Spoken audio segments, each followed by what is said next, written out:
All right, good day everyone. This is CJ with Rogue News, and I'm very excited for today's guest. We are going live from the Freedom Fest in Las Vegas. It's a great environment to be in. And today's guest is Naomi Brockwell. Naomi is an actress, is a producer, is a crypto blockchain enthusiast, a podcaster. Is there anything I missed, Naomi? So lots to take in. Mainly a producer at the moment, so I do a tech show, and I'm a producer for John Stossel, which has been fun, and working on a really fun TV show about blockchain tech at the moment, which has been awesome. Yes, and I remember learning about your work from the original Bitcoin movie. I can't remember exactly the name of that documentary. The End of Money? The End of Money, yes. So fabulous job with that. Thank you. Yeah, great work. So why don't you share for our listeners a little bit around your role here at Freedom Fest? Sure. So I'm emceeing the event. This is the second year that I've emceed.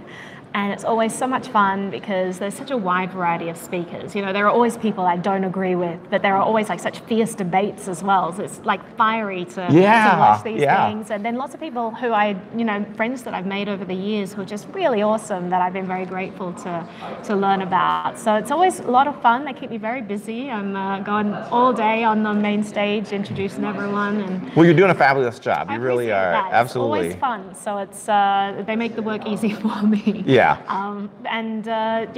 Lots of fun activities outside of the conference as well, like after evening things. So we've got the gala on Saturday, which is going to be fun. Dancing, which is always good. Yes. So are you going to partake in the karaoke as well, or is that the? Well, I hope to. I mean, I live for karaoke, so let's see if my feet can handle me standing up. Right. At the end of the day. Now, also yesterday, and I posted the actual cryptocurrency debate talking about Bitcoin. Peter Schiff, Jeffrey Tucker, and that was a fierce debate. I mean, they had a lot of fun with it, but you did a fabulous job moderating. So like herding cats, I swear. So why don't you share your personal perspectives on blockchain? I know what you're going to say already, but blockchain, cryptocurrency. If you could just share for our audience, your work with cryptocurrency and your podcast as well. No worries. So I've been involved with Bitcoin. We're live at the moment. There's people coming up. So I've been involved with Bitcoin for a long time now. Maybe,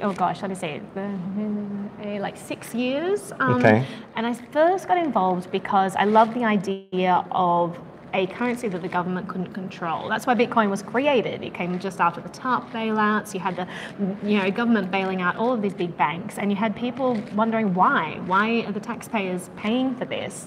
And you just realize how little control we have over our own money. We think we're working our whole lives and accumulating wealth, and that we can safeguard it if we put it in the bank. And not only are we losing 2% a year through inflation, so whatever you stockpile, it just gets less and less every year. Right. But then you have taxes on top of that you have to pay to bail out giant corporations. Exactly. And there has to be a better way. And suddenly you have this Satoshi Nakamoto, whoever this person is or people are, release this white paper saying, actually, here is a money that the government can't control.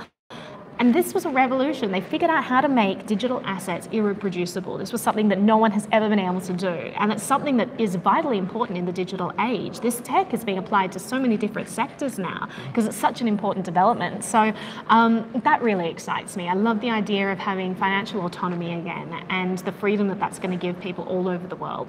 And you're seeing that already. I mean, not just in America, but in places where you have these dictatorial regimes, where you have severe price control on things and rations of things. You look at what's going on in Venezuela, absolutely, where children are fainting in classrooms from hunger. It's absolutely atrocious what's happening there. And Bitcoin's been a lifeline for a lot of those people. Yes. So seeing that happen and seeing that now they have alternatives when the government says, nope, we're controlling the money supply and we're shutting off your ability to exchange it for anything other than our awful exchange rate that we've decided. And suddenly people have alternatives.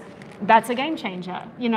Is this going to free people all over the world? Like, what are we going to see in the next 10 years once this technology proliferates and more people become aware of it and it becomes easier to use? I'm excited about the freedom that that's going to bring in the future. Absolutely, very well said. And so are we at Rogue. I mean, if you look at look at the opportunity that it presents itself with the transparency, Yeah. with the ability to conduct transactions, a method of exchange. So if you had a good or service that you wanted to sell to someone, you could do that utilizing cryptocurrency. So I'm very excited. Now I do want to talk a little bit around the debate yesterday. Like in terms of the gold enthusiasts, the people that are very staunch about the cryptocurrencies, do you think that they will ever understand as far as the blockchain? Because Peter kept adamantly saying, Bitcoin has no value, absolutely no. And so what are your thoughts on that? That's my thought on that. It's always fascinating to me when you have these people who don't know much about the tech, just vociferously arguing for their point of view. I mean, gold enthusiasts and Bitcoin enthusiasts are not mutually exclusive. There is room for both there. I think that, Bitcoin isn't the answer for everything. I don't think gold is the answer for everything either. If I want to buy something from someone in Scandinavia and send them money, well, I'm just going to send them a bar of gold? No, that's ridiculous. That's going to take weeks to get there. It's probably going to get hijacked in the process. Right. USPS, I don't trust them to get it there safely. So what alternatives do we have right now? You could use PayPal, but then again, it's restricted what happens there. And then you have all these fees if you want to do wire transfers. Bitcoin is an amazing solution. People use cryptocurrencies all the time as like a settlement layer for sending money overseas. And that's been really, really helpful for lots of people, especially people who want to send money back home. If they're not from that country, they come to a different country to work. Sending money back home for a lot of these people, if they're going through Western Union or anything like that, is really expensive and takes away a huge chunk of their paycheck. And Bitcoin provided an alternative for a long time, and now all these other cryptocurrencies have come into play, which provide better alternatives. They're cheaper and faster than the traditional financial system, and it's just really exciting for me. Now, Peter says a lot about Bitcoin has no value.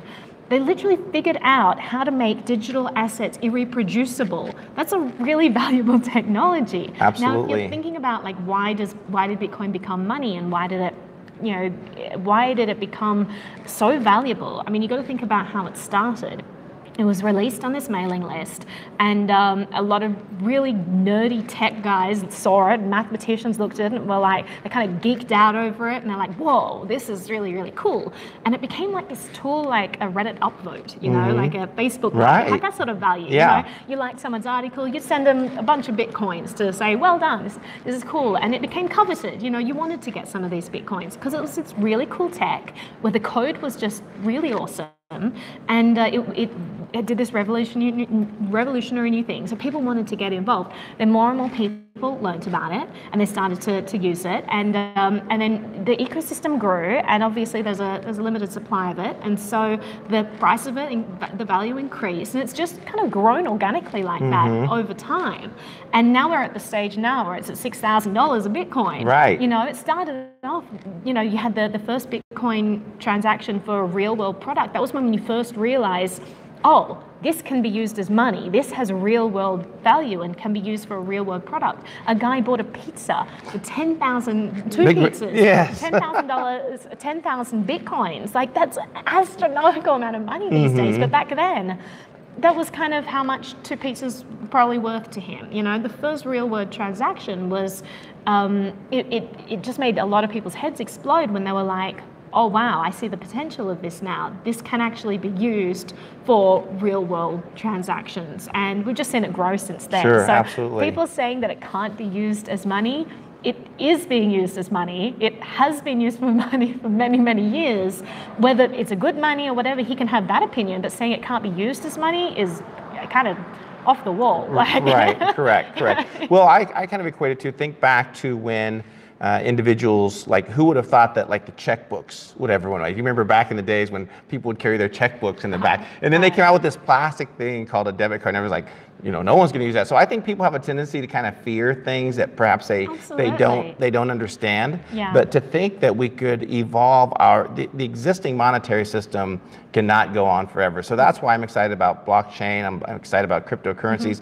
And the more tokens, the better. If someone wants to create a token for a good or service, think back to the barter days. base when people would exchange a chicken for eggs or vice and it was versa. crazy. Like if you just had a cow to offer and you wanted to get a couple of dozen eggs, what are you meant to do? Like chop off the leg of the cow? Because suddenly the cow just became real useless there. So cryptocurrency, Bitcoin was designed specifically as an ideal form of money. It has all of, the attribute-based theory of money. It checks all of the boxes there.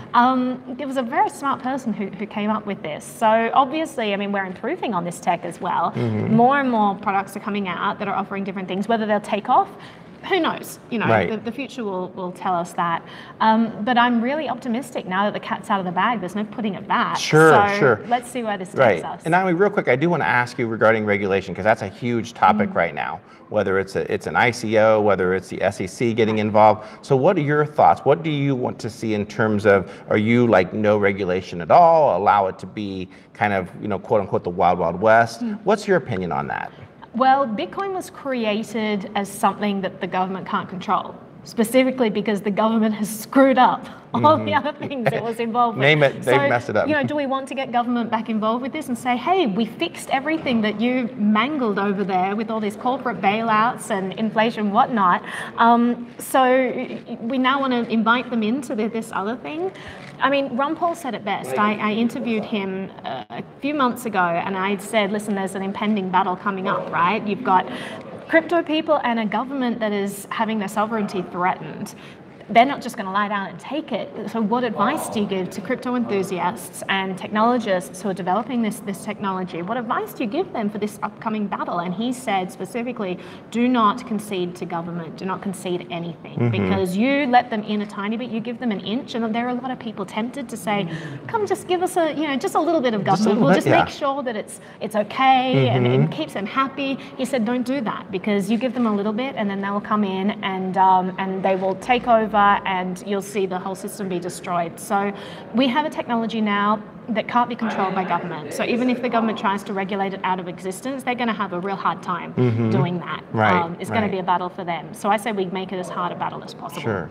Naomi, any closing thoughts? And then also please share how our listeners can learn more about you, your Twitter handle, your website. I believe it's Naomi. Brockwell.com, is that correct? Okay, yes, so share how our listeners can learn more about you, please. No worries. So I'm producing a TV show at the moment called Hard Fork Series, and that's awesome. Been fun. It's like this gritty sci-fi thriller, kind of like Blade Runner-esque, about the future world where blockchain tech is rife, and the government has this centralized blockchain, and then this group of renegades comes in and they try to decentralize things. So that's been really fun. That sounds like a lot of fun. Our director is a Sundance alumni. Our lead actor and writer. He just finished up Ozark on Netflix. Okay, yes. He was in True Detective as well. So awesome team behind this, and a really, really big production. So you can find out more about that at hardforkentertainment.io, and that's been really fun to be a part of. And then my own tech channel is Naomi Brockwell TV on YouTube, so you can check that out, or come say hi on Twitter. I'm always having fun on Twitter at Sky Corridors. You can go there, or just type in Naomi Brockwell and you'll find me. And they're the main places where I hang out. I have a crazy Telegram group if you wanted to hunt that down, but I'll leave that up to you. Great. But it's been fun growing the crypto community online, that's for sure. Excellent, very good. So Rogue fans, thank you so much for listening in. It's been a great interview. Thank you for sharing with the listeners about yourself, and we look forward to watching you grow and watching all your wonderful work that you're doing. Thank you so much for having me. It's been fun. Thank you. Please like and share. Thank you, everyone. Yeah, please.